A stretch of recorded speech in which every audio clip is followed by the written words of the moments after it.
My Amish neighbor Daniel roots more plants in a single spring than most folks buy in 5 years. Apple trees, roses, grapes, blueberry bushes. His wife roots herbs, all from cuttings, all free, and he's never once used a rooting hormone. Most American gardeners, myself included for about 30 years, think you need that little bottle of chemical gel to get a cutting to root. You don't. Daniel taught me the Amish never had it, never needed it, and their gardens are full of plants. They propagated themselves for generations. Today I'll show you the whole method step by step so you can root almost any cutting without spending a dime. And stick around, because at the end I'll share the homemade rooting liquid Daniel brews from a tree most people cut down as a weed. Last May I counted more than 50 young plants in Daniel's cold frame, every one of them grown from a free cutting. Apple trees, roses, grapevines, blueberry bushes, and a whole tray of Ruth's kitchen herbs. Not one of them bought from a nursery. Not one bottle of rooting hormone anywhere in sight. Here's the thing. Most American gardeners, myself included for about 30 years, fail at cuttings for two reasons. The first is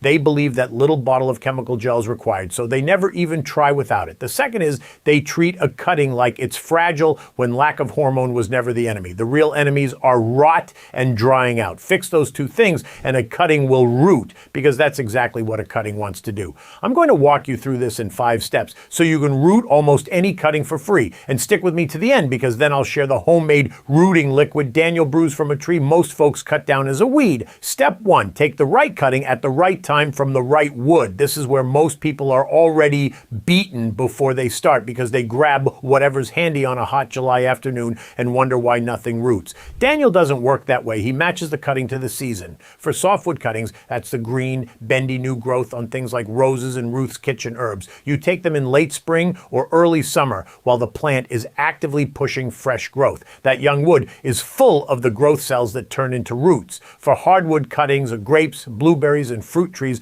like Daniel's apples, you wait until the plant is dormant in late fall or winter when the wood is firm, the sap is down, and the leaves have dropped. Match the wood to the calendar and you're already halfway there. Whatever you're cutting, choose this year's growth. Healthy and about pencil thick, and take a piece 6 to 8 inches long. I do it in the cool of the morning the way Daniel does, when the stems are full of water and snap firm in your hand. By mid-afternoon, that same shoot has gone a little soft, and a soft cutting starts behind before it ever hits the soil. Now here's where most people mess up. They take their cutting off a stem that's flowering or stressed and wilted. A flowering shoot is pouring all its energy into making seed, not roots. And most of those cuttings will quit on you. Pass right over the blooms, hunt for a non-flowering side shoot or with firm, healthy wood. Get that one detail right and you're holding a cutting that already wants to grow. Step 2, make the cut and wound the base. Take a clean, sharp blade. Again, I use my hoary knife, but any sharp, clean edge will do, and slice the bottom of the cutting at a 45-degree angle right below a node. When I say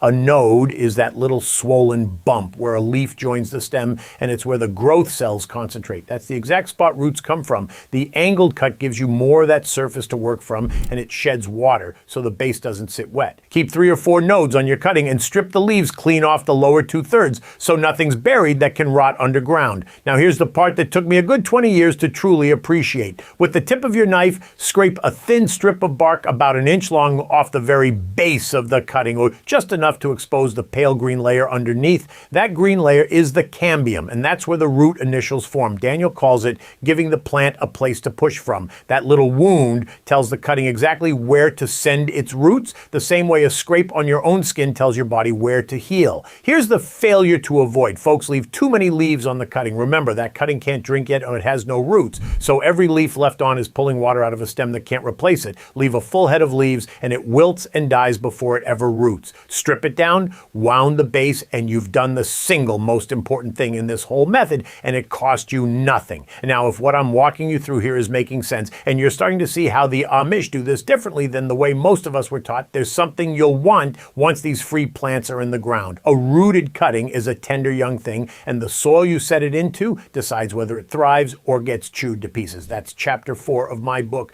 The 30-Day Amish Pest-Proof Garden Protocol, Building Pest-Proof Soil. It's Daniel's Never Stops Composting method and how strong soil grows strong plants that shrug off pests instead of feeding them. If you're tired of the chemical treadmill and you want a whole system, it's $17 at back backyardbuildbooks.com. If you're watching on your TV, grab your phone and point it at the QR code on screen. No rush. Take a moment to pull it up. I'll be right here. If you're on your phone or laptop, the link is in the description. All right, let's keep going. Step 3, prepare a lean rooting medium. This one runs against every instinct you've got. You'd think a tender cutting wants rich, fluffy compost to feed on. It doesn't. It has no roots to feed with yet, and rich soil holds water like a sponge, which is exactly what rots a buried stem.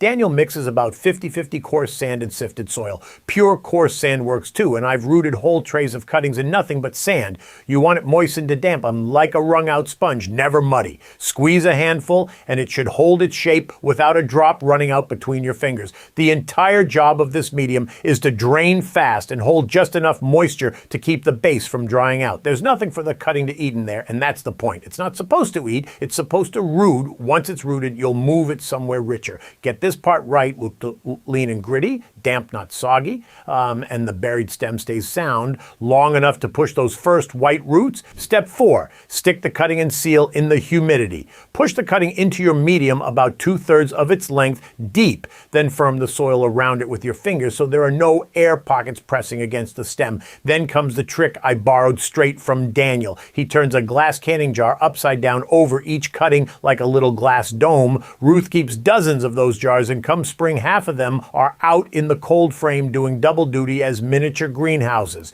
That jar traps the moisture the cutting breathes out through its leaves, so the air inside stays humid and the cutting doesn't dry while it does the slow work of rooting. Set the whole arrangement in bright shade out of any direct sun. Here's where folks lose a whole batch in one afternoon. They set that glass jar in full sun and it turns into an oven. On a bright day, the air trapped under that glass can climb past 100 degrees and cook a cutting in under an hour. Bright shade, jar on, soil damp. Do that and you've built yourself a free propagation chamber out of a canning jar and a handful of sand. Step 5, water, wait, and test with a gentle tug. From here, your only real job is patience, and patience was never my strong suit. Keep the medium damp, never soggy, and leave that jar in place. Softwood cuttings, of the herbs and the roses, usually root in 4 to 8 weeks. Hardwood cuttings of the grapes, the blueberries, the fruit trees take a good deal longer, often several months, sometimes the better part of a full season. Daniel's rule is to leave them be and check with your eyes, not your hands.